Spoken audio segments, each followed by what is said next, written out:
But I feel like Elise is more your vibe, like she's that kind of girl. I mean, not really. I said from the beginning, I was like, I'm sorry, no shade to Elise. Elise is a beautiful girl, but like, who the wants to end up with someone like that? To me, that's trash. And you, as a good person that I've gotten to know, that should be trash. And I don't want to say ew, but ew. Tiffany thinks that like I'm above the decision that was made to hook up. Like, she said that you're beneath me or you're like trash.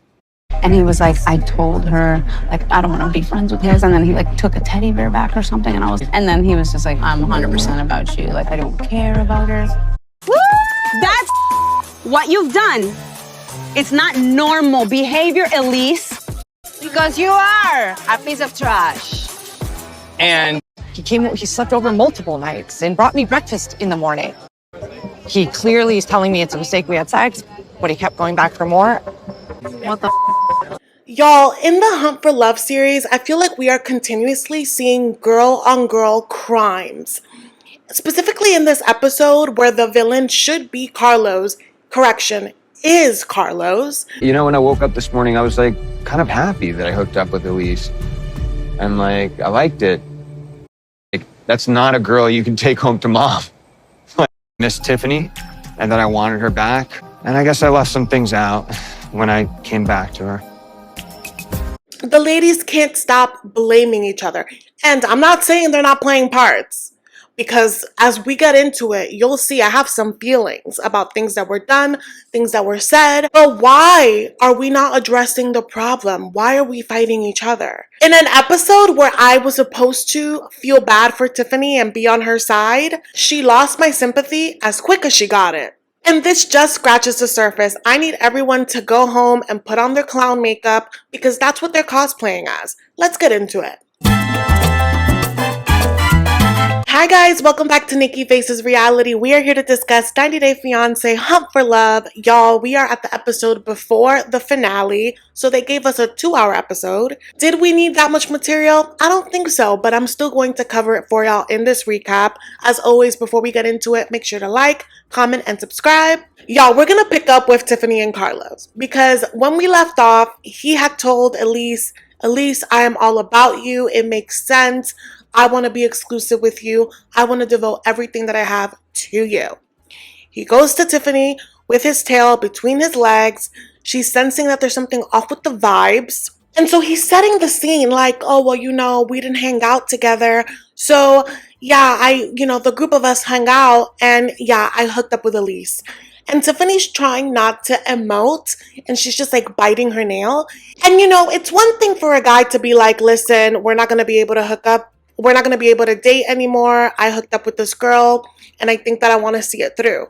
That's one thing. But for him to be like, yeah, you know, I really enjoyed it. I woke up the next day and I didn't have any regrets. And you could see that that's the part that he messed up and the part where she was like, okay, I'm going to play with his head. You know, when I woke up this morning, I was like kind of happy that I hooked up with Elise. And like, I liked it. Because this little Carlito, I don't think he's dated a Latina before. Do I promote our toxica ways? No. Do I like Tiffany? Also no. But I understood up to now. I understood the way she was like, I'm not going to let him see me sweat. I'm not going to let him see me cry. I'm going to make him feel like nothing. And so she's like, I'm really shocked. I didn't expect this kind of impulsive action from you. But now that I think of it, and then she looks at him up and down. She's like, I think that that's actually the best fit for you. You and Elise are a lot alike. And he's like, oh, you always thought that? Like he's confused by this reaction, right? Because I feel like guys do like to see you cry. Like, sure, they feel bad about breaking up with you, but it also does something to their ego to feel like she did like me. Like I was the chosen one and I let her down. And he's not getting that in this interaction. I think, honestly, that's a better choice for you. You think that Elise is okay? I mean, like, you didn't tell me that. But this is where I stop supporting Tiffany because it's one thing for you to be like, it sucks, you chose her, whatever, you do you. I stop having sympathy for her when she starts degrading Elise. I understand that she thinks that her and Elise are friends and that Elise has betrayed her. It says a lot about you, how you talk about a person in a fallout. If you immediately revert to degrading them, then you never actually liked them. You never actually respected them. And I'm now starting to question whether or not they were friends, because I feel like on camera they were always friendly. You know, they ganged up on Jennifer and things like that. But there's a lot of hostility in the ways that they talk about each other on between the sheets. But I think a lot of it is what we're finding out, that Tiffany was talking about everyone, and we witnessed that in this episode on blast. No one is safe from her shit talking. We will get to that, right? But she's like, you know, honestly, I'm a little worried about you because I don't think that you're the only person that she slept with. Why is that important to the narrative? You didn't get chosen. And also, I don't think that that's true. But she's trying to degrade Elise. And I think that Tiffany does something that was put on display in this episode, where she will bait you with what she's saying, but she won't say it directly, right? So she'll be like, oh, yeah, you know, I don't think you're the only person that she slept with today. And this idiot is like, yeah, I know she's kind of like a slut, but, and she's like, oh my God, don't say that. But Tiffany, isn't that what you just said in a different font? I'm worried for you. Like, I don't think you're the first person she hooked up with yesterday. I kind of thought she was a slutty chick, but like Oh, then what? a slutty chick. I did. Don't say that. And so this man is going on and on because he's talking himself in circles because he can't believe that Tiffany is being indifferent. And so he needs to feel like they're, you know, they have that bond in some way. So he's like, yeah, you know, I always said, like, she's not the girl that you take to your mom. And she's like, oh, but you were happy last night. Yes, he was. He was very happy. He came back for seconds and thirds, right? And for some reason, they cut like this scene into showing us what's happening inside of her room. Cortney and Joe are in there. They're trying to listen in on what's happening. At one point, I think Cortney's trying to recruit him to take feet pics with her because she's like, every time someone signs up, I get a commission. So that's happening on the inside, and I think it's to cut the tension. But then they cut out back to the fight, and Tiffany's saying all those nasty things, alluding to Elise's sexual health. And so the point is, he leaves this interaction being like in a tizzy because he's like, Tiffany looks like she was understanding, but maybe she could have been fake. And I'm like, sir, are you that stupid that you couldn't sense that she was not happy with you? And so he leaves the room and he's like, he looks like drunk with confusion. So then Tiffany goes back into the room to tell Cortney everything that happened. And she looked giddy. She was like, yeah, he looked like he was trembling. That guy was so scared to talk to me. And Elise did tell us in between the sheets a few episodes ago that this guy didn't break things off with Tiffany because he was scared of her. So maybe there's some truth to that. And I think Tiffany likes it, right? But then Cortney's like, Elise has kissed a bunch of people in this resort, and Tiffany made a face. But we will see more of that in a second. We see Tim and May on their date. Y'all, it went just as I expected.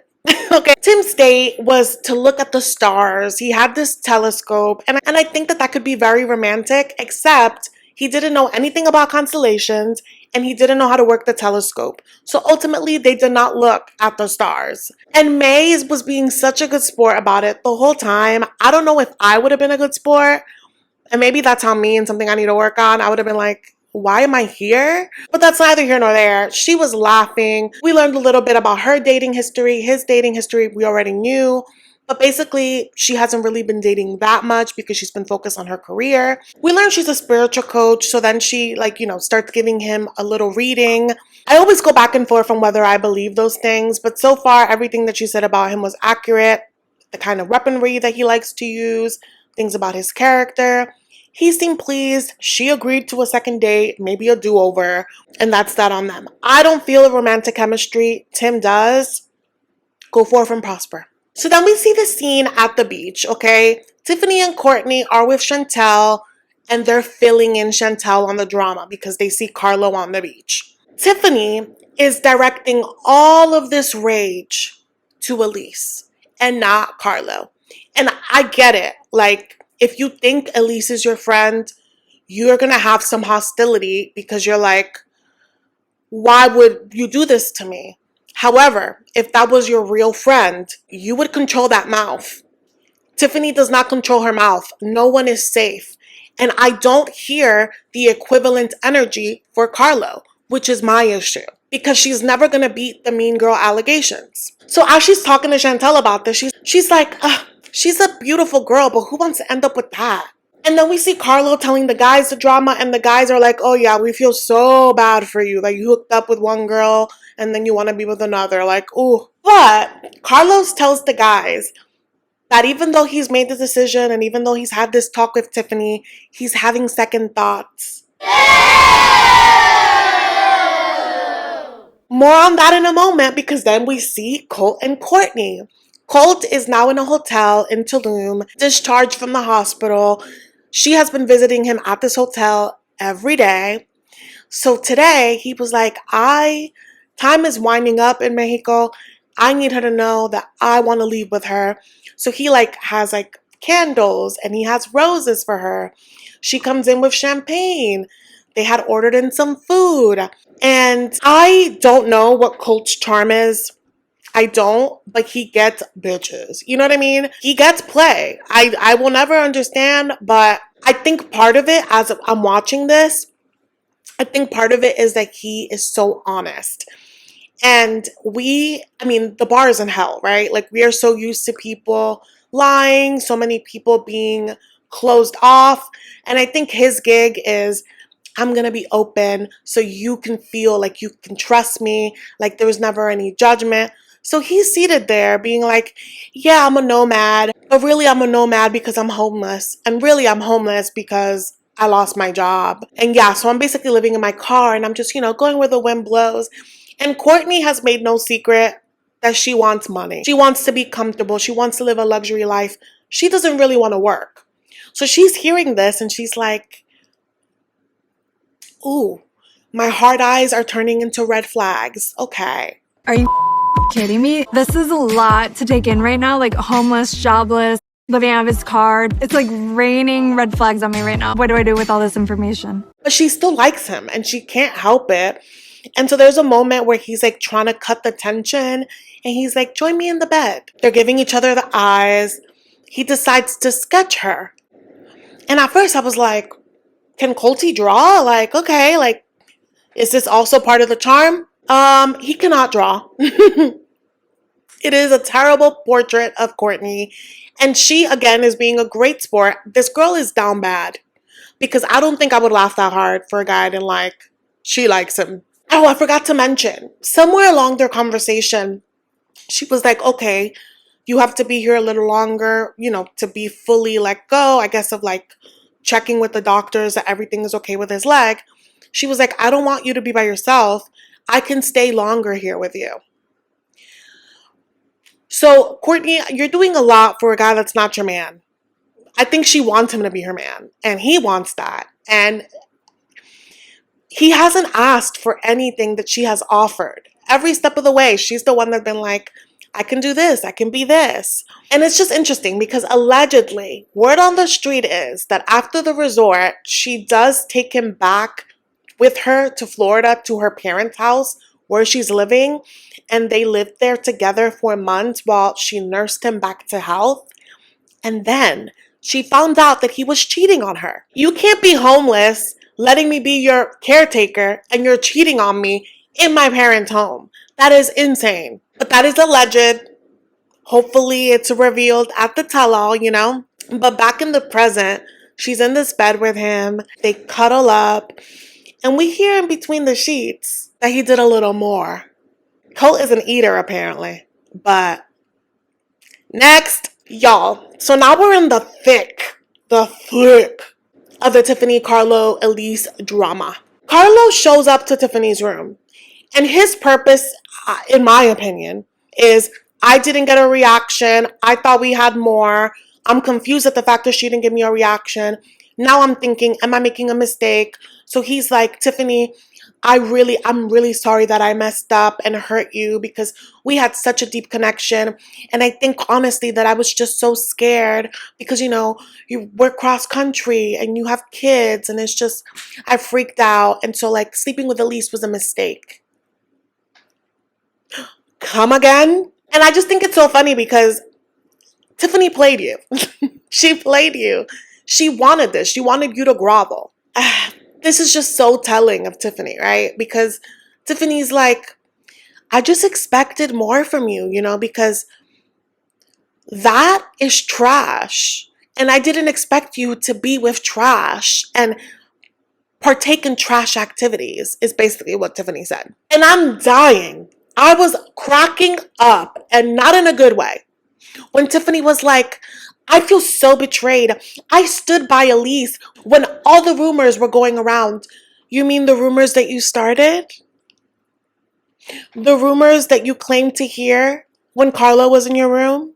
Those rumors? And so he's here like, oh, I really want to explore our connection. I made a mistake. I was too impulsive. And what's crazy about that to me is that he was the one that told Elise that he wanted to be exclusive, unprovoked. I think that when she asked him, what are we going to do about us and what are you going to tell Tiffany? I think she was just hoping that he would have a conversation to be like, hey, I'm going to date multiple people, Elise being one. He was the one that went, yeah, how do you feel about us being together for the rest of this? No one pressured him to say that. But what's clear to me after this interaction, after this whole episode, I said it in the last episode that I think Elise really liked that she won over Tiffany. But I think Tiffany is the same way. I think Tiffany believes, just like the Usman and Colt thing, she believes that Elise is beneath her. And she could not believe that she would lose Carlo, this guy that she has invested all this time in, to someone that she considered beneath her, right? So now he's like, I really want to work this out. I really want to be with you. And she's like, well, you've made mistakes. And if you want to be with me, you have to earn it back. You know what to do. And he's like, yeah, I know what to do. And she's like, what do you have to do? Because she's like, oh, because I'm not going to tell you what to do. But then when he's like, yeah, I'm just going to end things with Elise. I'm going to let her know. I'm going to cut things off. And she's like, yep, I didn't have to say it. You have a lot of making up to do, and I'm not going to tell you what to do, but you know what needs to be done. So whatever you need to do, you do it. I know what I have to do. What do you mean?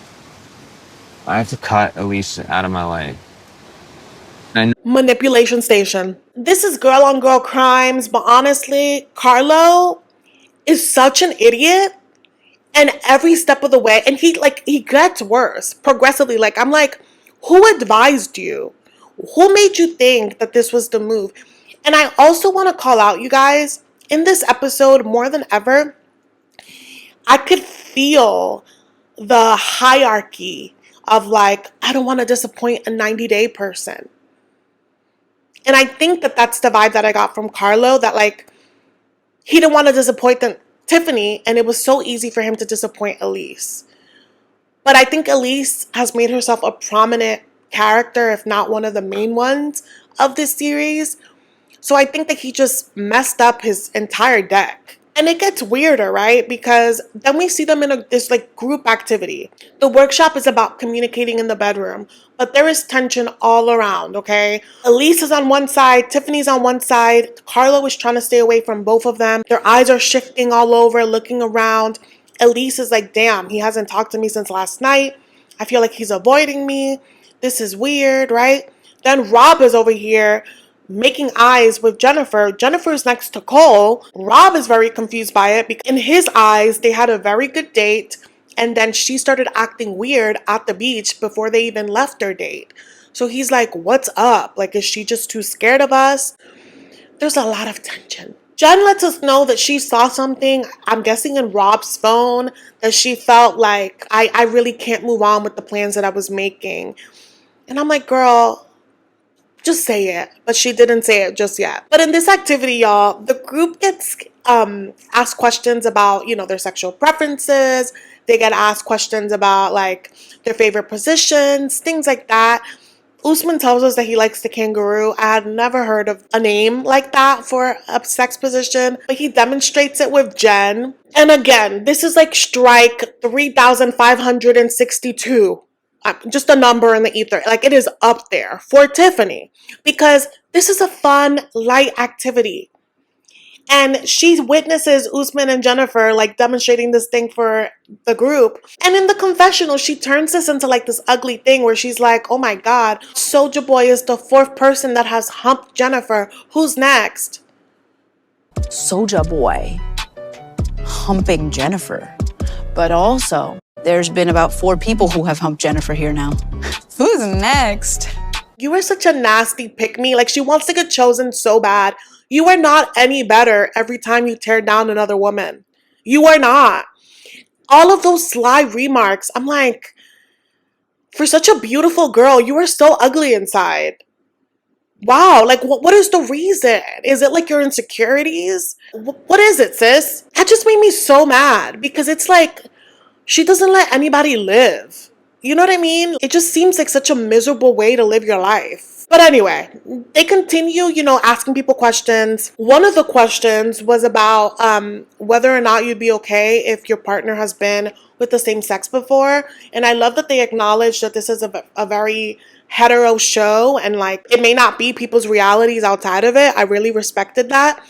And they keep zooming on Chantel's face at every moment. Obviously, we know that she's going through this internal turmoil. She's really confused. And they're holding cards of like green, red, and she's obviously on the side that's holding the green. Joe is holding the red. And he mentions that like, where he's from in Jamaica, it's taboo to be gay. I heard that in the music.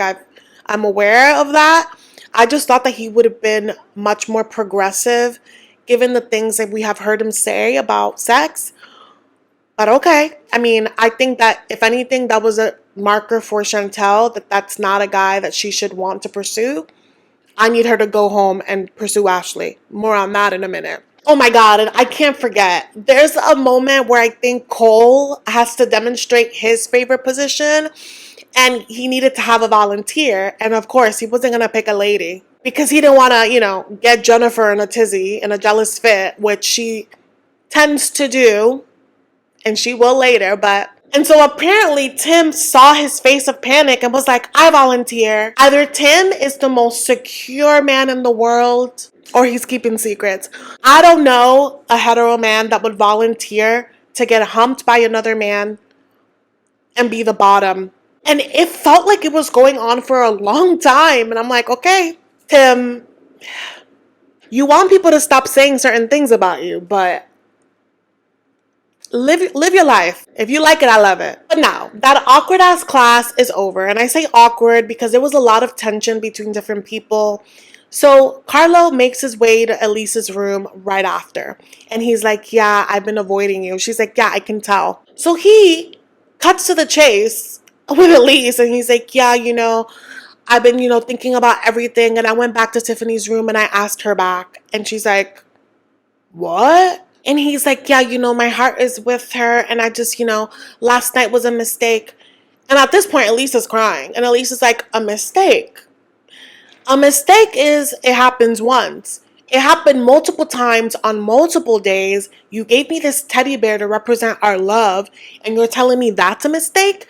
Y'all, Carlos is a messy, messy bitch. And he is lying. And I really do think that he's only holding on to Tiffany because she's the 90-day person and he'll get more camera time. He, from the start, has always been buddy-buddy with Elise. And I do believe their friendship, and I do believe that there were real feelings there. And I do believe that he isn't a strong enough man to put aside the fact that she's like this crazy girl, this girl that has been promiscuous, that has been perceived as promiscuous. This is the epitome of a guy only wanting to be in love with you in the dark. But then in public, he's too embarrassed to claim you. That is pitiful. That is pathetic. Carlo, Cole, birds of a feather, pathetic. Where is the dignity? Where's the integrity? She feels so betrayed, right? Because this is someone that she trusted. I do believe that Elise has an issue of being in competition with women. I do believe that, I said it, she wanted to be chosen over Tiffany. On camera, they appear to be friends. She's saying on Between the Sheets that her and Tiffany were never that close, that she was actually closer to Jennifer. So I'm going to separate the optics of like the friendship thing. Just looking into their relationship, Carlos and Elise, I feel really bad for her because this is someone that she trusted. This is someone that she considered a friend. This is someone that she spent a lot of time with, off and on camera. So she's like, I feel like such an idiot because I always get hurt and I just knew that you would hurt me. And I really felt for her in this moment. And this guy is just waffling in front of her, being like, oh, you know, we have a bond, but you know, I feel like me and Tiffany, you know, I would grow in that, and you and I are just like, you know, a lot of the same. What proved to me that this guy has zero integrity and why I believe all of the things that Elise has said about Tiffany is that Carlos is the source. Carlos shares everything that Tiffany says.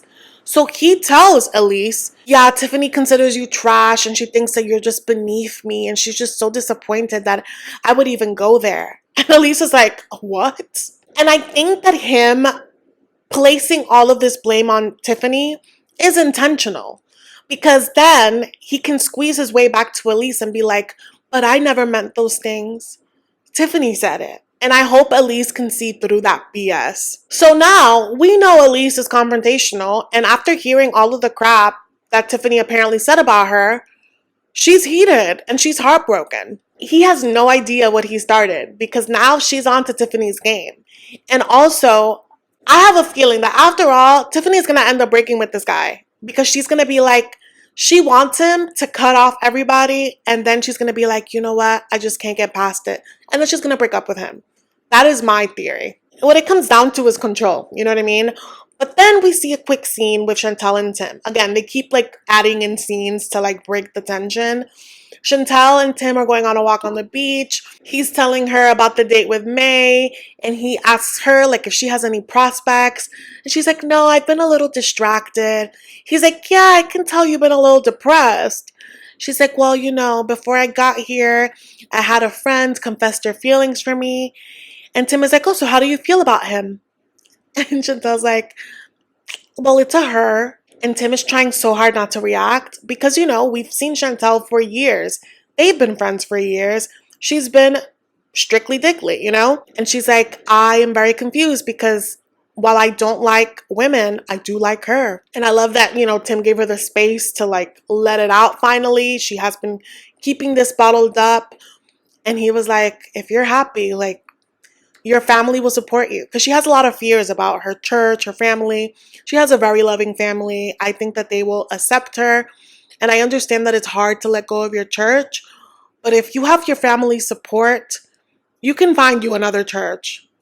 But you should live your truth. Life is short. And so after this conversation, I think she, you know, is feeling empowered. She goes back to her room. She FaceTimes Ashley. And Ashley's trying to be a supportive friend. She's like, oh, like, how are your dates going? Are you holding hands?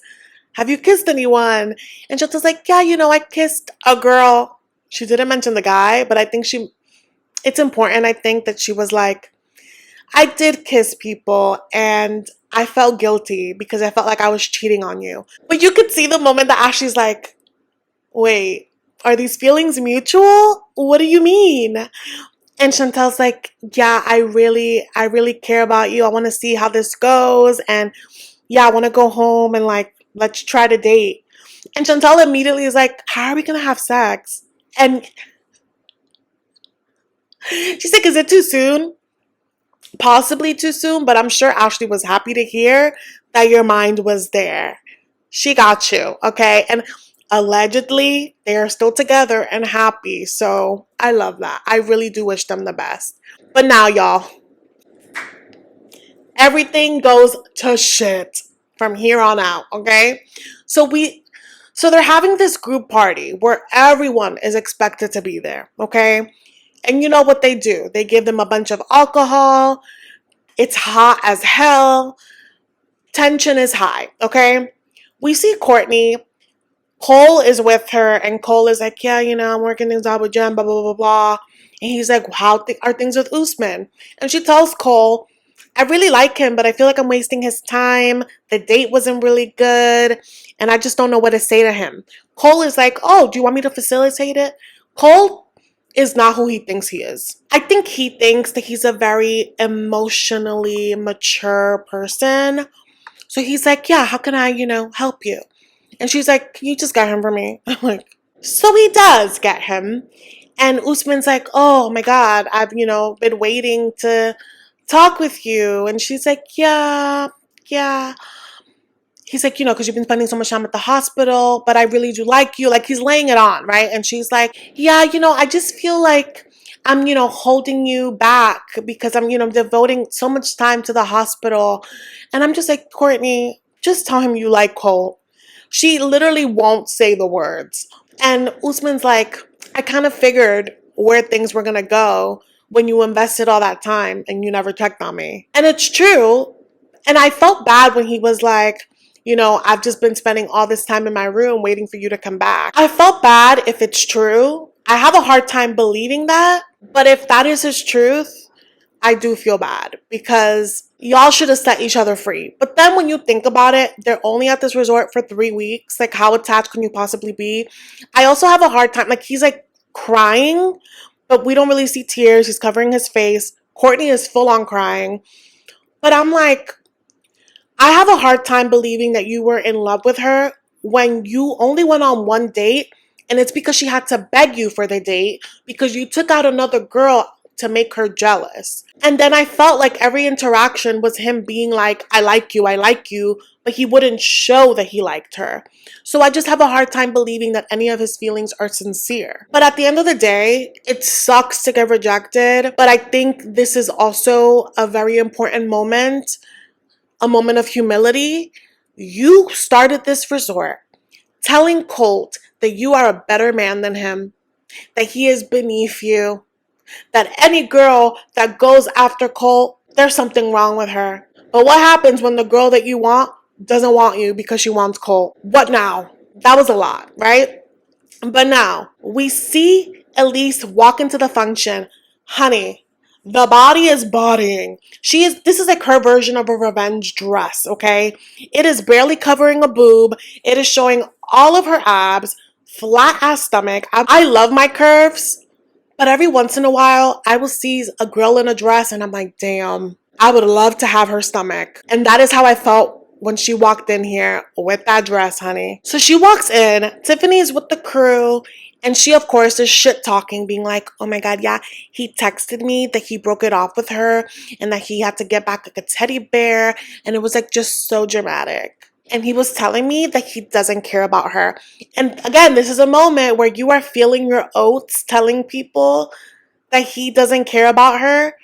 But he's been telling her the same thing about you. Carlos is the problem. And I think it's also so interesting that she keeps talking all this crap about Elise in front of Courtney.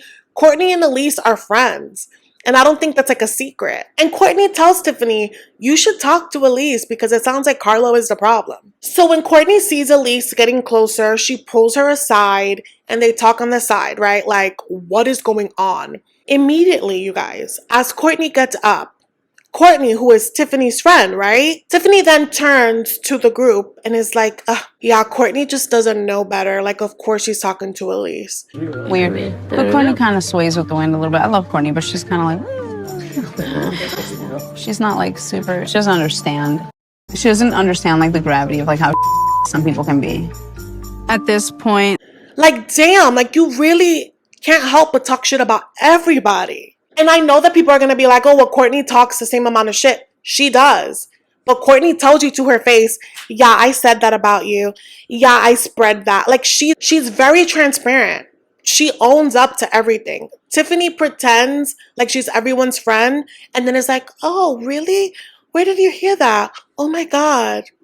When it came out of her mouth. Like, I'm not coming at her just for nothing, you guys. Like, she's exposing herself in this one. But then we see this moment where Carlo pulls up to Tiffany and he's like, I cleaned up the mess. I'm a good boy. And she's like, not so much yet. Because, she wants him to grovel a little bit because of this mistake that he made. But this whole time, I think Elise is across the room looking at them, trying to find an opening to go in and talk to them. And I think she looked one too many times because Tiffany is like, why is she looking over here? I'm from New York. If you're going to go like this to someone, be ready, okay? So Elise sees that and she's like, all right, makes her way over there. And she's like, I think that we should talk. They all go to the side. Courtney and Jennifer like scurry over to listen in, right? Tiffany is like, I need to know what's going on. Elise is like, yeah, me too, because you've been running your mouth.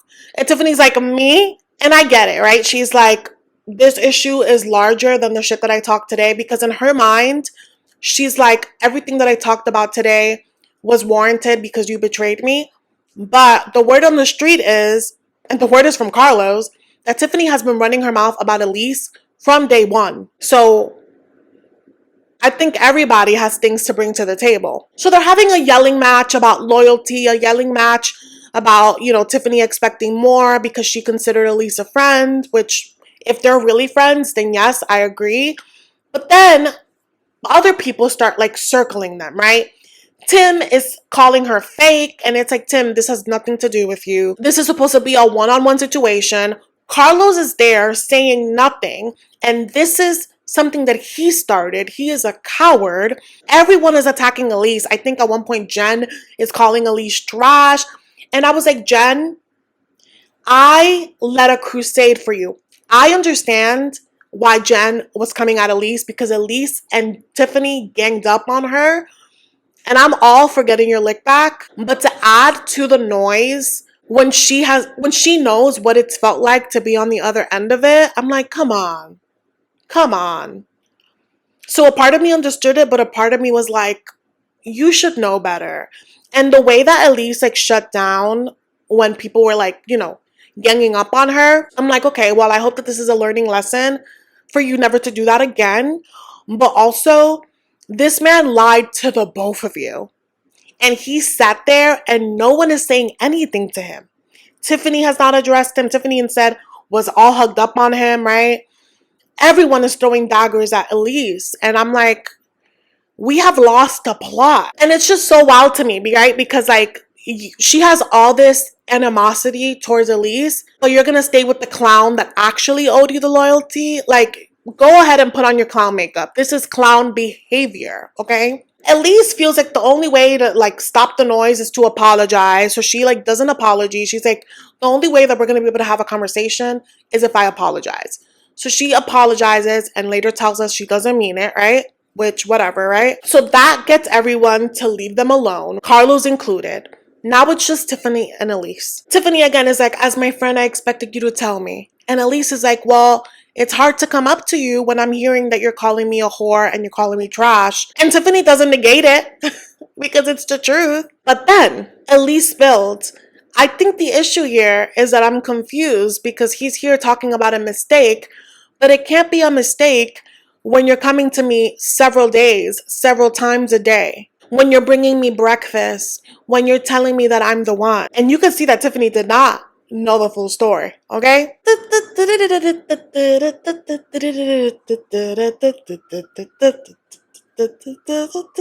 Put on that clown makeup because clownery. This is why you never cape for a man. They will always embarrass you. Because now Tiffany's like, what? Really, I'm sorry I called you trash. I was angry and I'll take that on the chest. And I'm sorry. She leaves that setup, right? Like, okay, like we don't have to be friends, but now I know the info. Carlo comes up to her and she's like, I heard some shit that I believe is true. And he's like, oh, what? Things that I forgot to tell you? And she's like, yeah, like what? What do you think that is? And then she tells him, you made it seem like it was just once, but you banged her multiple times. And he's like, oh, wow, yeah. I left some things out when I apologized.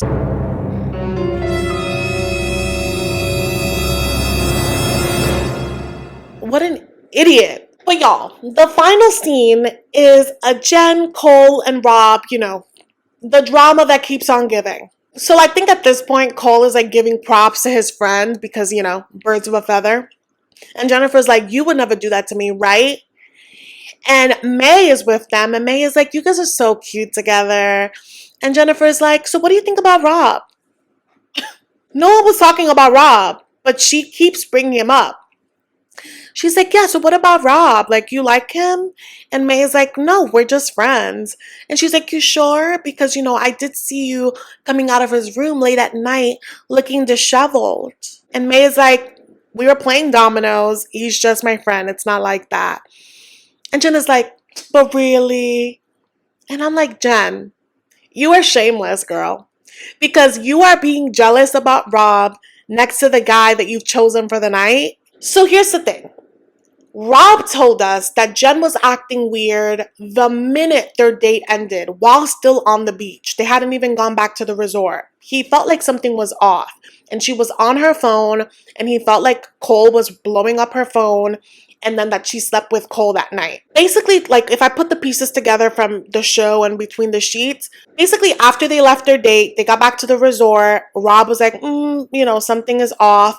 Jen knocked on his door. He had already been texting with May, like, because she had asked about the date, and he was like, oh, it's a little off. And then he's like, oh my God, Jen is at my door. He lets Jen in, and then May is like, Jen is there? And that is what Jen saw. But according to Jen, and Jen likes to embellish a little bit, Jen is like, it was a romantic text. Here's the thing. Could Rob and May have hooked up?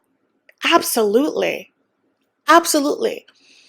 Them playing dominoes? Sure, you and Rob, Jen, played Mario Kart. Like, y'all are in a dating show. You are openly yo-yoing from him to Cole whenever you please. At least whatever he's doing with May is private. He's not up here holding May's hand like you are holding Cole's hand. So the fact that she can't even handle like the idea of him being with someone else when she is outwardly canoodled with Cole is beyond me. It is just toxica levels. So they call Rob over, and again, she's like, so what happened between you? And Rob is like, nothing. And I feel so bad for May because May looks very uncomfortable, but she's also not trying to feed into it. She says in between the sheets that she's done with having to explain herself to people, especially about things that are not true. And that is a mature queen because Jen was applying pressure. Jen also looked drunk, so she was like a dog with a bone. Everyone's questioning him, and Cole chimes in like, oh, well, you do lie. And I'm just like, Cole, let's take a selfie of yourself, a POV selfie. You are ganging up on Rob because Jen is jealous about Rob. Like, if anything, this should be a moment where you're like, yeah, you see why I'm the better man? Like, but he is, I think Cole is obsessed with Rob. I think he's attracted to Rob. I think that Rob represents everything that makes him insecure. And so he is consumed by Rob. Even in the moments that should be about him and Jen, he makes Rob the focal point. It's coming off obsessive.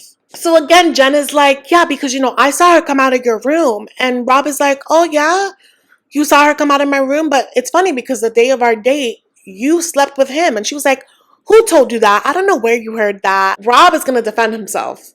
Rob doesn't start shit, but he is going to end it. And Rob is like, Cole, this is the girl that you have on lock, right? But this is what jealousy looks like. She is losing her mind at the mere idea of me being with someone else. You know what that is, Cole? That's jealousy. That girl that you got on lock is jealous of whatever might have happened between me and May. You never made me jealous. She ain't your girl. And I think, again, Cole is so triggered by Rob's essence. And he, is putting on his big boy pants because apparently, on Between the Sheets, he said that he only started this fight with Rob because Jen wanted him to show bravado, I guess. She wanted to show that he was like a macho, which is so lame. And also, again, I think Cole already wanted to. Cole steps up to Rob. And Rob is like, oh, you a big boy, you want to fight? And he's like, yeah, I'm sick of you, man. I'm sick of you. You're always starting issues. Dude, you drive me nuts. You know that? I've never been so mad at anybody except for you. I'm so disrespected by childish. You want to go around and cry to everybody? Let me step up here. Go ahead, bro. Huh? I don't want to fight people, but you're one of the few. Do you want to fight? Yeah. Mind you, every issue that they've ever had is because Cole is so whiny and makes everything about himself, can't handle rejection, and Rob's existence bothers him. And this is only going to continue because I think next week is the finale episode, and it's alluded that this annoying specimen is going to propose to Jen. Can you believe that? Yeah, I cannot wait to see the finale. I can't wait for the tell-all. Thank you guys so much for watching. Please let me know your thoughts in the comments, and I will see you in the next one.